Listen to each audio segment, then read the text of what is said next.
उमेदवार कोण असेल यापेक्षा मोदींना 400 पार जागा निवडून द्यायच्या आहेत यावर आमचं लक्ष असल्याचं मत ठाणे जिल्ह्याचे पालकमंत्री शंभूराज देसाई यांनी व्यक्त केले। ठाण्यात आयोजित करण्यात आलेल्या महायुतीच्या मेळाव्याला त्यांनी हजेरी लावली होती। यावेळी पत्रकारांशी बोलताना त्यांनी ही माहिती दिली। महायुतीचा पहिलाच मेळावा होतोय, तोही ठाण्यात होतोय, त्यामुळे हा मेळावा खूप महत्त्वाचा आहे। ठाणे लोकसभेची कोणाला उमेदवारी दिली गेली याबाबत मला काहीही माहीत नाही, मात्र सन्मानजनक उमेदवार ठाण्यात दिला जाईल असा विश्वास त्यांनी व्यक्त केला। ठाण्याचे पालकमंत्री असलो तरी उमेदवार ठरवण्याचं काम महायुतीतील वरिष्ठांचं असल्याचंही त्यांनी सांगितलं। या मेळाव्यात त्यांनी उद्धव ठाकरे यांच्यावरही टीका केली। हा जिल्हा मुख्यमंत्र्यांचा जिल्हा असून त्यांना कमीपणा येणार नाही अशी ग्वाही देखील त्यांनी यावेळी दिली। या मेळाव्यात आमदार संजय केळकर, आमदार प्रताप सरनाईक, आमदार निरंजन डावखरे, माजी खासदार संजीव नाईक, माजी खासदार आनंद परांजपे, माजी आमदार रवींद्र फाटक, शिवसेना प्रवक्ते नरेश मस्के, नजीब मुल्ला, माधवी नाईक, मीनाक्षी शिंदे यांच्यासह रिपाई आठवले गटाचे पदाधिकारीही उपस्थित होते। महाराष्ट्रात पहिला जिल्हा असेल जेथे उमेदवारी जाहीर होण्याआधीच मेळावा होत आहे। प्रत्येक निवडणूक हलक्यात घ्यायची नसते। आपण काय केलं हे लोकांना सांगावं लागेल असं आवाहन आमदार संजय केळकर यांनी केलं। इच्छुक उमेदवारांमध्ये संजीव नाईक, प्रताप सरनाईक, रवींद्र फाटक आणि नरेश मस्के यांचं नाव आहे। मात्र आमच्यात मतभेद आणि मनभेद नाहीत। कोणालाही उमेदवारी दिली तरी आम्ही मोदींसाठीच काम करणार असल्याचंही सरनाईक यांनी सांगितलं। महायुती या निवडणुकीला महाराष्ट्रामधून 45+ बहुमत मिळवण्याच्या तयारीला लागलेली आहे। जागा कोणाला असणार, उमेदवार कोण असणार याला आमच्या दृष्टीने फार महत्त्व नाही। माननीय नरेंद्र मोदी साहेबांना आपल्याला तिसऱ्यांदा देशात 400+ बहुमत देऊन पंतप्रधान करायचं आहे आणि त्याच्यासाठी महायुतीचा ठाण्यातला खासदार असला पाहिजे। याच्यासाठी आम्ही सगळेजण शिवसेना, भारतीय जनता पक्ष, राष्ट्रवादी काँग्रेस पक्ष, RPI, रासप, कवाडे गट, इतर सगळे जे आमचे मित्र पक्ष आहेत हे सगळेजण आम्ही एकत्र या निवडणुकीच्या तयारीला लागले होतो। त्याचा पहिला मेळावा आज या ठिकाणी ठाण्यामध्ये होतोय।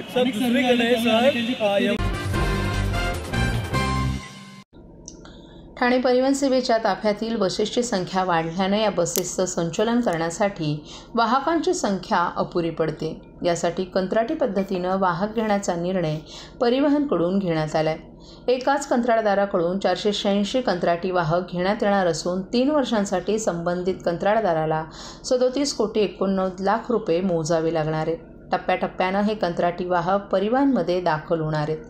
ठाणे परिवहनच्या इलेक्ट्रिक बससह AC बसही येत आहेत। सध्या परिवहनच्या ताफ्यात 424हून अधिक बसेस असून प्रत्यक्षात रस्त्यावर 360 बसेस सुरू आहेत। काही बसेस तांत्रिक कारणांमुळे रस्त्यावर आणता येत नसून यामागील कारण म्हणजे बस वाहकांची अपुरी संख्या आहे।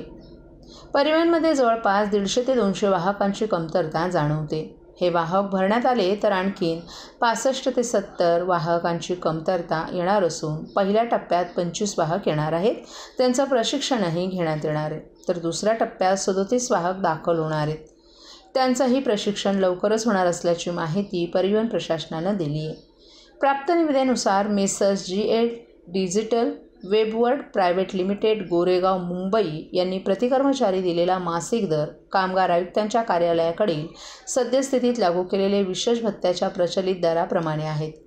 निविदेत आणि वाटाघाटीनंतर सादर केलेले दर स्वीकारण्यात आले। त्यानुसार 3 वर्षांकरिता 37,89,28,368 रुपये खर्चाला मान्यता देण्यात आली आहे।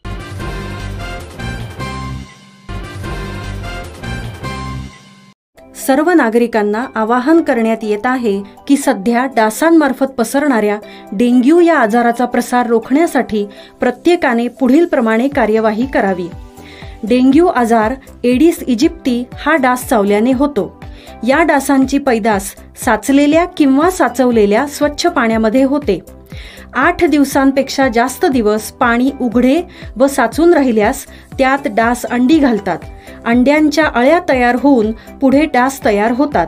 यासाठी आपल्या घरातील पाणी साठे उदाहरणार्थ बॅरल्स, पिंपे, टाक्या, हौद, रांजणे इत्यादी दर आठवड्याला रिकामे करून घासून पुसून कोरडे करून पुन्हा भरावे। 1 दिवस कोरडा दिवस म्हणून पाळावा। पाणी साठ्यांना घट्ट झाकणे बसवावीत किंवा जुनी साडी, चादर, धोतर यांनी बांधून झाकून ठेवावीत, म्हणजे डास त्यात जाऊन अंडी घालणार नाहीत. घराच्या गच्चीवर, आजूबाजूला, अंगणात कोठेही पाणी साचू देऊ नये. भंगार सामान उघड्यावर टाकू नये. उदाहरणार्थ टायर्स, प्लास्टिक सामान, कुंड्या, टाकाऊ वस्तू इत्यादी. अशा सामानात पावसाचे पाणी साठून त्यात डेंग्यूच्या डासांची पैदास होते. घरातील कूलर्स, फ्रीजच्या पाठीमागील ट्रे हे देखील वेळोवेळी कोरडे करावेत. लक्षात ठेवा, नुसत्या फवारणीने डास घनता कमी होत नाही, तर त्यासाठी डास पैदास ठिकाणे नष्ट करणे ही आपल्या सर्वांची जबाबदारी आहे. कोणताही ताप अंगावर न काढता जवळच्या शासकीय रुग्णालयात मोफत औषधोपचार घ्या. अशा प्रकारे नागरिकांनी सहकार्य केल्यास डेंग्यूचा प्रसार रोखणे सहज शक्य आहे.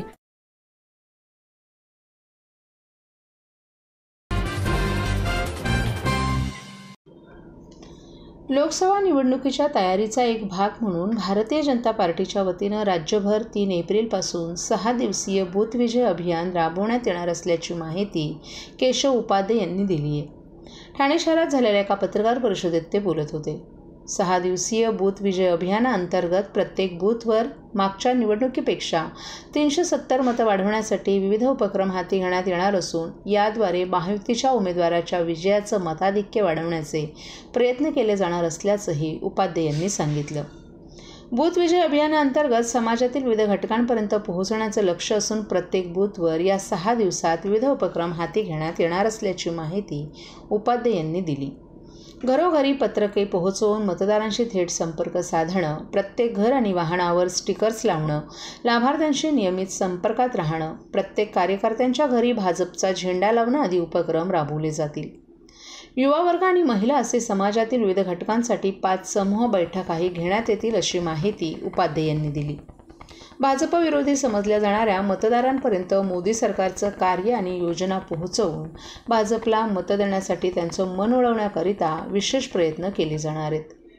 बूथपासून दूर राहणाऱ्या मतदारांना मतदान करण्याचं आवाहन देखील करण्यात येईल. बूथ समिती आणि पन्नाप्रमुखांची नियुक्ती तसंच 100हून अधिक जणांचा व्हॉट्सअप ग्रुप बनवण्यात येईल. प्रत्येक विधानसभा मतदारसंघात बूथ कार्यकर्ते आणि पन्नाप्रमुखांचं संमेलन घेण्यात येणार असून संमेलनाला उपस्थित प्रत्येक बूथ अध्यक्षाला त्या बूथनुसार मतांतील वाटा किती असायला हवा तसंच मागच्या 3 निवडणुकांमधील मतदानाची आकडेवारी आणि आवश्यक माहिती देण्यात येणार आहे. संमेलनामध्ये बूथ समिती आणि पन्नाप्रमुखांकडून अपेक्षित असलेल्या कार्यावर आणि जबाबदारीबाबत विस्तृत चर्चाही होतील असंही उपाध्ये यांनी सांगितलं. यावेळी प्रवक्ते सुजय पक्ती, सागर भदे, मृणाल पेंडसे, शहर सरचिटणीस सचिन पाटील, मनोहर सुखदरे आदीही उपस्थित होते. काय सांगाल, संपूर्ण राज्यामध्ये बूथ विजय अभियान राबवलं जाणार आहे, कशा प्रकारचं? लोकसभेचं बिगुल वाजलंय, निवडणुकीच्या तारखा जाहीर झाल्यात आणि स्वाभाविकपणे भारतीय जनता पार्टीचा कार्यकर्ता सुद्धा या निवडणुकीसाठी सज्ज आहे. या निमित्ताने पंतप्रधान नरेंद्र मोदीजी यांनी एक नारा दिला होता, भाजपा 370 आणि एनडीए 405. हा नारा प्रत्यक्षात आणण्यासाठी भारतीय जनता पार्टीच्या बूथच्या कार्यकर्त्यांचा कंबर कसली आहे आणि त्यामुळे प्रत्येक बूथवर 370 पारचा नारा हा भारतीय जनता पार्टी देते. याचा अर्थ असा की भारतीय जनता पार्टीचे प्रत्येक कार्यकर्ते हे प्रत्येक बूथवर गेल्या वेळी मिळालेल्या मतांमध्ये 370 मतं अधिक मिळवतील यासाठी प्रयत्न करणार असा बूथ विजयी अभियान भारतीय जनता पार्टीचं सुरू झालंय. त्याची पुढच्या 6 दिवसामध्ये अभियान चालणार आहे. गेल्या वेळी 2019 मध्ये जी मतं बूथवर मिळाली त्या मतांमध्ये 370 मतं अधिक मिळवणं आणि त्यासाठी घरोघरी संपर्काचं अभियान, त्याचबरोबर गाडीवरती असेल, घरावरती भारतीय जनता पार्टी स्टिकर लावणं, पंतप्रधान नरेंद्र मोदींच्या योजना लोकांपर्यंत घेऊन जाणं, लाभार्थ्यांना पुन्हा एकदा जाऊन भेटणं. त्याशिवाय आतापर्यंत तुम्ही लोकसभा, विधानसभाचे मेळावे, बोर्डाचे मेळावे ऐकले असतील.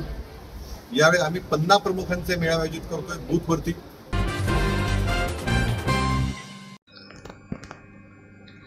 तमिळनाडू बंगलोर, पाचगणी, वर्धा, मध्य प्रदेश आदी विविध ठिकाणी झालेल्या अखिल भारतीय कबड्डी स्पर्धेत ठाणे महानगरपालिकेच्या महिला आणि पुरुष कबड्डी संघानं चमकदार कामगिरी करत विजेतेपद पटकावले. महापालिकेच्या कबड्डी संघाच्या कामगिरीबद्दल आज महापालिका आयुक्त सौरभ राव यांनी महिला आणि पुरुष कबड्डी संघांचं अभिनंदन करून त्यांना पुढील वाटचालीसाठी शुभेच्छा दिल्या. यावेळी अतिरिक्त आयुक्त संदीप माळवी, क्रीडा अधिकारी तथा उपायुक्त मिनल पालांडे तसंच महिला कबड्डी संघाच्या व्यवस्थापक नीना गोळे, प्रशिक्षक संतोष शिर्के, पुरुष आणि कबड्डी संघाचे व्यवस्थापक गणेश म्हात्रे, प्रशिक्षक जसपाल सिंग राठोड आदीही उपस्थित होते. तर मॅडम, आज कबड्डीची टीम ठाणे महानगरपालिकेची विजयी झालेली आहे. ठाणे महानगरपालिका पुरुष व महिला सध्या मला वाटतं भारतातल्या सध्या टॉपची टीम आहे. आत्ताच गेल्या आठवड्यात उज्जैन येथे अखिल भारतीय स्पर्धा झाल्या. तिथे महिला संघाने विजेतेपद पटकवलेलं आहे आणि मुलांच्या संघाने थर्ड प्लेस मारले. तसंच गेल्या 15 दिवसापूर्वी अकोला येथे झालेल्या ऑल इंडिया दोन्ही स्पर्धेत महिला व पुरुषांनी विजेतेपद पटकावले. मुंबई येथे झालेल्या स्टेट लेवल ते प्रोफेशनल टीम्स होत्या, तिथे देखील मुलांनी विजेतेपद पटकवले. मला वाटतं सध्या भारतातली सध्या टॉपची टीम म्हणून ठाणे महानगरपालिकेकडे बघितली जाते. आज खेळाडू तसेच तुम्ही देखील आयुक्तांची भेट घेतली आहे. आयुक्तांनी काय सांगितलं? आयुक्तांनी आता आचारसंहिता आहे त्यामुळे आयुक्तांनी जे त्यांच्या मनातल्या ज्या गोष्टी आहेत त्या डिक्लेअर केलेल्या नाहीत, पण नक्कीच मला वाटतं आयुक्त स्पोर्ट्ससाठी पॉझिटिव्ह आहेत. ते त्यांच्या बॉडी लँग्वेजमधून दिसलेलं आहे आणि खरंच आयुक्तांना भेटून सर्व खेळाडू देखील खूप आनंदित झालेत, कारण त्यांच्या चेहऱ्यावरचा जो आनंद होता त्याच्यावरनं सर्व खेळाडूंना कळले की भविष्यात नक्कीच आपल्याला इथे आपलं जे भविष्य उज्ज्वल आहे असं खेळाडूंना वाटतं.